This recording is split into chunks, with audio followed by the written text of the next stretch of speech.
I'm burning my eyes. Oh my god, what did we just go through that just made my eyes burn? Holy shit.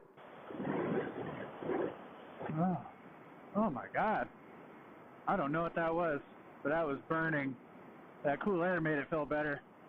Well, I don't know, maybe there's something inside my freaking helmet. I doubt it though. Oh, hello sheep. Bah! Bah! Get on your solo, fuckhead!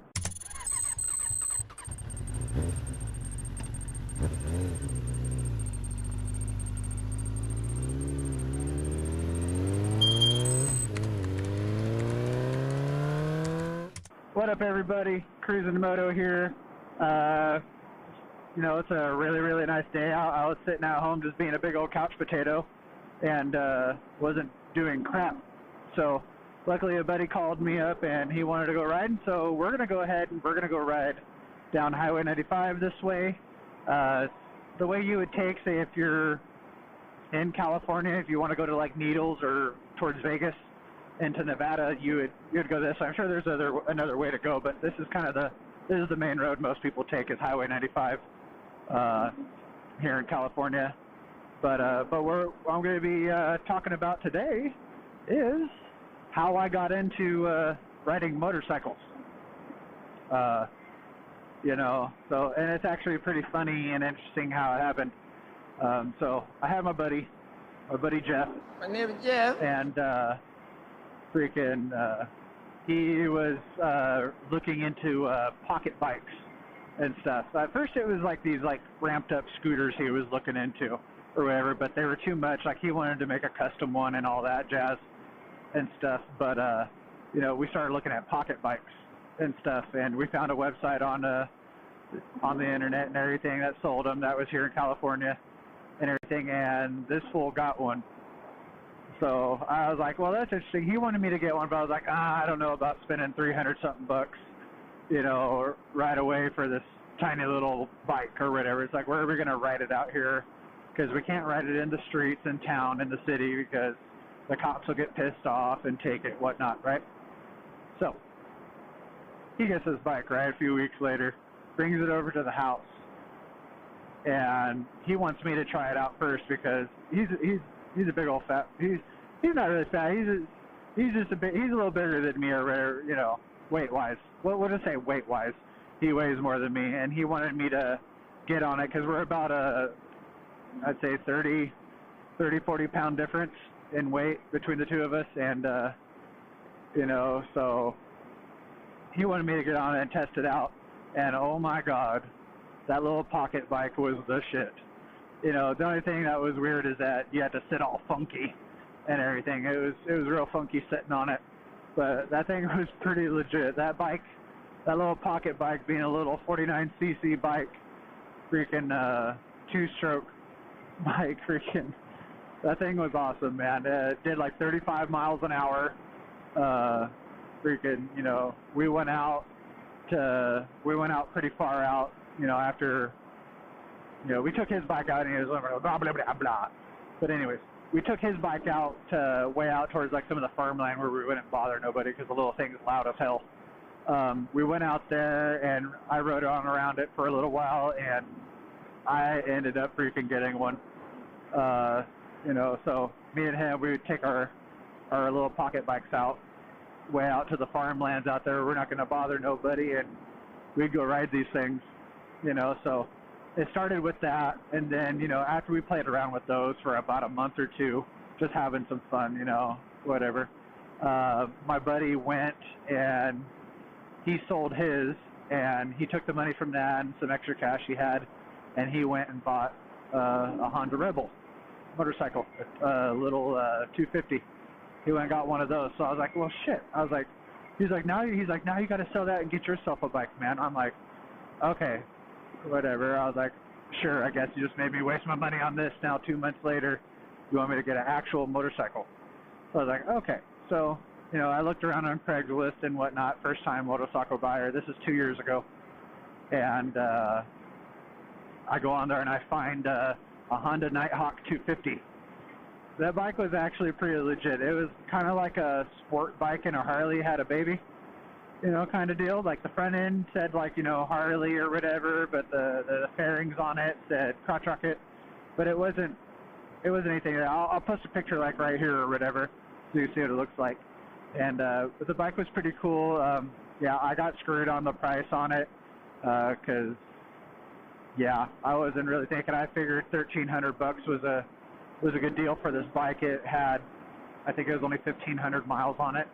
It was a 2001 on a Nighthawk. I was like, wow, you know, what a good deal finding a bike with all of these low miles on it. And it's all right. Well, the dude on Craigslist, I'm never trusting Craigslist again ever in my life for anything.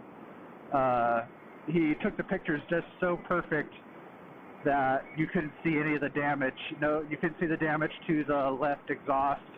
You couldn't see he made sure to leave out pictures where at certain angles where you couldn't see the big huge dent on the left side of the gas tank or the little tiny one on top or anything, right? So he did his thing freaking hiding that stuff. And I live all the way out in Blythe, and he's out in Palm Springs. So this is an hour and a half distance driving or whatever, right? So I get out there, I tell the kid, I'm like, yeah, man, all right, cool, yeah, I'll give you $1,300. So we meet up with them at In-N-Out out in Palm Springs. And this kid rolls up, and I start looking at the bike, and I'm like, holy crap, man. I'm like, this bike's kind of jacked up a little bit, but it was running. He rode it there. So I was like, it's working, whatever. You know, yeah. So he gets, well, I look at it, I'm kind of pissed off that I see that. I'm like, I'll give you $1,000 for it. He's like, $1,300, man. And I'm like, oh, whatever, you know. I was like, wait, I was like, well, I didn't really say anything about the bike. I was like, oh, okay, you know. I was like, whatever. I was all excited to get the bike. I didn't care about anything else. I just wanted the bike. So I paid the kid $1,300, and my buddy rode it home because I didn't have a license yet or anything. So we get home, and my buddy's sitting there telling me about how the bike died when he had to stop and get gas or whatever. It wouldn't start again. He freaking took off the side panel on the side of the bike where the battery is, and the battery was barely being held on by these little freaking bolts. Like, it was barely hanging on. I don't even think there was bolts on there. I think the dude had like a screw just stuck into it to hold it there or whatever. So pretty much what happened is that the wires came off after my buddy was riding it, and he got to the gas station. They came off. So yeah, that was the number one thing. Easy fix, though, like 25 cents, right? You get some new screws, put them into the battery, blah, blah, blah. So anyways, I got the bike. I ended up having to, long story short, or anyways, you know, I got the bike. I put about $1,000 into this thing just to get it running properly and street legal. Because it was missing tail lights, it was missing turn signals, it didn't have any mirrors.